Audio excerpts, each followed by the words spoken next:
ओम शांति। आज सुनते हैं प्यारे बाबा की 20 मई की मुरली से दिल में छपने वाली गहराई की बातें। आज की मुरली में बाबा ने कहा कि बच्चे घड़ी घड़ी बाप को याद करो, जिन की मुआफिक याद करो। जिन कहता था काम दो नहीं तो खा जाऊंगा, तुम्हें काम मिला हुआ है, अपने को आत्मा समझ बाप को याद करना है। नहीं याद करेंगे तो तुम्हें भी माया खा जाएगी। तो बाबा ने कहा घड़ी घड़ी याद करो बच्चे, ये याद ही तुम्हें सुख देने वाली है। माया बहुत तूफान लाएगी, आप बुद्धि कहां कहां भटकाएगी, लेकिन तुम्हें बच्चे घड़ी घड़ी बाप को याद करना है और सब बातें भूल जानी है। ये देहाभिमान आने से ही माया आती है। आज का सुंदर कितना गीत चला था, तकदीर बनाकर आई हूं, नई दुनिया बसाने आई हूं। तो बच्चे देखो, सबसे पहले पहले तो आत्ममानी बनना है। ये पाठ पक्का करना है, मैं आत्मा हूं, मैं आत्मा हूं। देखो बच्चे, आत्मा ही संस्कार लेकर आती है, अच्छे व बुरे संस्कार आत्मा में होते हैं। तो तुम बच्चों को आत्ममानी बनना है। आज बाबा ने कहा रूहानी अभिमानी बनना है। रूहानी अभिमानी व आत्ममानी बात एक ही है, बाबा ने कहा।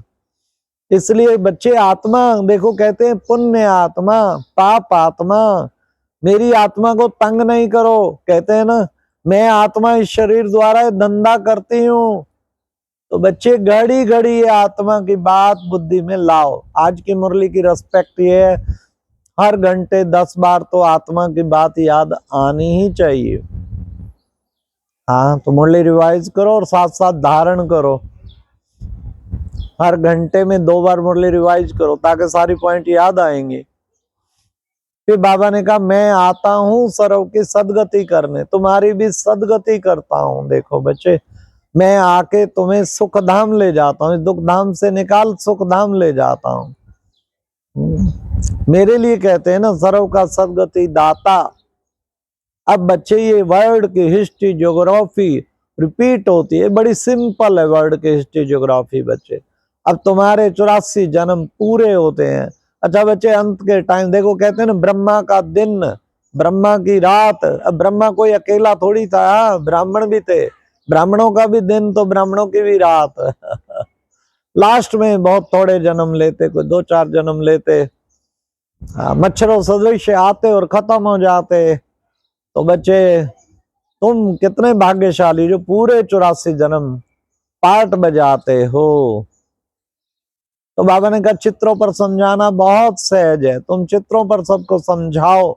सबसे पहली बात तो यही समझाओ कि अपने को आत्मा समझ बाप को याद करो तो विकर्म विनाश होंगे और बाबा से वर्षा मिलेगा। जो भी आते उन्हें समझाना चाहिए, हर प्रकार की आत्माएं आती हैं। बाबा ने कहा तुम बच्चे सबको बाप का परिचय दो। फिर बाबा ने कहा देखो बच्चे, माया कितना बुद्धि में उल्टे सुलटे ख्याल लाती है, लेकिन तो परवाह नहीं करनी है। तुम्हें तो बस एक बाप की याद में रहना है। जितना याद में रहेंगे माया के तूफान आने बंद हो जाएंगे। इसलिए बाबा ने कहा देह अभिमान में ही माया जब आते हो तभी माया तूफान लाती है। इसलिए देही अभिमानी बनेंगे तो माया तूफान लाने बंद कर देगी। फिर बाबा ने कहा बच्चे पवित्र बनने बगैर तो वापस कोई जा ना सके, इसलिए पवित्रता ही सबसे मुख्य है। तुम बच्चों को मुख्य कहते ही है पवित्र बनो, योगी बनो। पवित्रता को जितना अपनाओगे उतना योगी बनते जाएंगे। देखो बच्चे, बाबा की महिमा के लिए कहते हैं ईश्वर की महिमा अपरंपार है। बच्चे, भारत की महिमा भी अपरंपार है। मैं कलप कलप कलप के संगम युग पर मैं आता हूं और आकर के फिर भारत में फिर भारत को स्वर्ग बनाता हूं। तो ये भारत की महिमा, भारत अविनाशी खंड है, भारत की महिमा भी अपरंपार है, बाबा ने कहा। तो बाबा ने कहा जो लोग पूरा नहीं समझ पाते हैं फिर वो उल्टे सुलटे प्रश्न पूछते हैं, इसलिए पहले उन्हें पूरा पूरा समझाना चाहिए कि क्या बाबा कहते हैं। बाबा माया क्या करती, उल्टा बनाकर फिर तूफान लाएगी, बाबा ने कहा। इसलिए कोशिश करो ऐसा माया नाक से पकड़ेगी या याद नहीं रहने देगी। तो हमें कोशिश करनी है उससे उपराम होवे। तो बाबा ने कहा तुम कौन हो? बाबा ने कहा तुम हो नन बट वन, ऐसी नंज हो जो एक बाप की याद में रहती हो और किसकी याद में। अभी तुम ब्राह्मण कुल के बने हो, तुम्हारा कितना ऊंचे से ऊंचा कुल है। बाबा ने कहा कराची में समझते थे कि खुदा प्रस्त हैं, बहुत सब कुछ ला के देते थे उन्हें, एकदम साक्षात्कार होता, अपनी तात थी, अपनी बात थी। कितना नशा था तुम बच्चों को। तो बाबा ने कहा वही तो भट्टी का टाइम था, देखो ना कितनी ऊंची आत्माएं शक्तिशाली वहां से बनी। तो बाबा ने कहा तुम हो कर्म योगी, तुम्हें कर्म जरूर करना है। कर्म संन्यास कभी होता नहीं।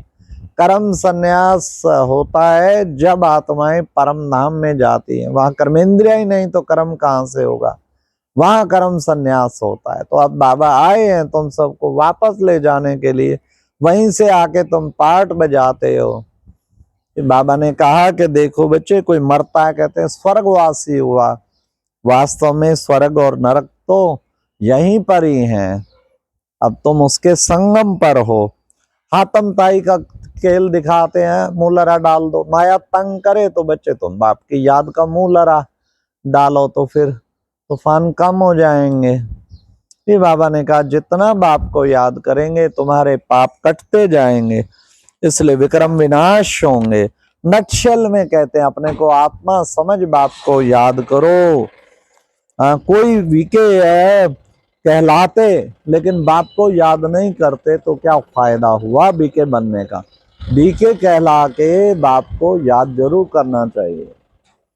ये बाबा ने खास कितना कहा। फिर बाबा ने आज कितनी सुंदर हम बच्चों को बताया कि बच्चे आत्मा शांति धाम में अब जाके बिल्कुल शांत रहती है। हम आत्माएं शांति धाम की रहने वाली हैं।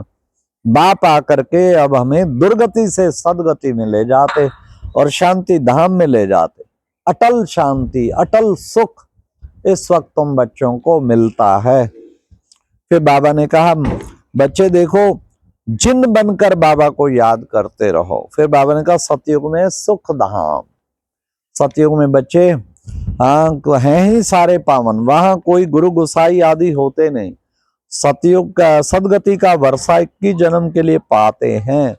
वहां तो है ही प्रारब्ध, हम सब क्या भोगते हैं, प्रारब्ध भोगते हैं। कब, सतयुग में प्रारब्ध भोगते हैं। तो बाबा ने कहा बाप आकर इस वक्त मनुष्य से देवता बनाते हैं। बाप आकर के तुम्हें भ्रष्टाचारी से श्रेष्ठाचारी बनाते हैं, तमो प्रधान से सतो प्रधान बनाते। ये चक्कर चलता रहता है, सतो प्रधान फिर सतो फिर रजो फिर तमो।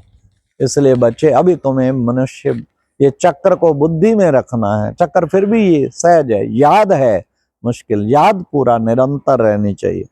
आज की मुरली में वरदान था साधनों को यूज करते हुए साधना को अपना आधार बनाने वाले सिद्धि स्वरूप भव। साधनों को यूज करते साधनों के प्रभाव में ना आ जाएं, साधनों के अधीन ना हो जाएं। साधन मिलेगा तो तपस्या होगी, साधन मिलेगा तो सेवा करूंगी, नहीं, साधनों को मिलते हुए साधना को आधार बनाओ, फिर सिद्धि स्वरूप बनेंगे। फिर बाबा ने कितना सुंदर कहा किसी भी कमजोरी का अंश है तो वंश पैदा हो जाएगा, इसलिए अंश को ही खत्म करो, परवश बना देगा। छोटा सा अंश होगा ना उसी वक्त गेट आउट, क्योंकि धीरे धीरे धीरे करके बहुत बड़ा बन जाए। थोड़ा सा माया का अंश अलाउड किया ना तो ढेर माया आ जाएगी, इसलिए अंश को भी नहीं अलाउ करना। अव्यक्ति इशारा कितना सुंदर है। मन बुद्धि के विमान से आप उड़ के ऊपर पहुंच जाओ, मन बुद्धि को जरा भी हिलने ना दो, सदैव एक रस स्थिति में रहो। क्योंकि आज का अव्यक्त इशारा अचल अडोल बनने के लिए एक रस स्थिति में रहना, सदैव एक रस रहो, एक रस में डूबे रहो। मन बुद्धि हिलाए, परिस्थितियां आए मन बुद्धि हिले नहीं, तो ऐसा एक रस बनेंगे तभी तुम्हारी स्थिति ऊंची बनेगी। एक के रस में डूबे रहना है। हिलाने वाली कितनी बातें आई, नथिंग न्यू याद रखो, ड्रामा की सीन याद रखो। ये ड्रामा है ना, फिक्स है ना, तो इसमें क्या हिलने की बात है। कलप कलप हमने पेपर पास किए हैं, अब दोबारा आए हैं। बाबा कहते कलप कलप के विजयी रतन हो, तो तुम बच्चों को याद रखना हम कलप कलप के विजयी रतन है। फिर आपका ये आसन कोई हिला नहीं सकता। अच्छा, ओम शांति। ये थी आज की मुरली से दिल में छपने वाली गहराई की बातें।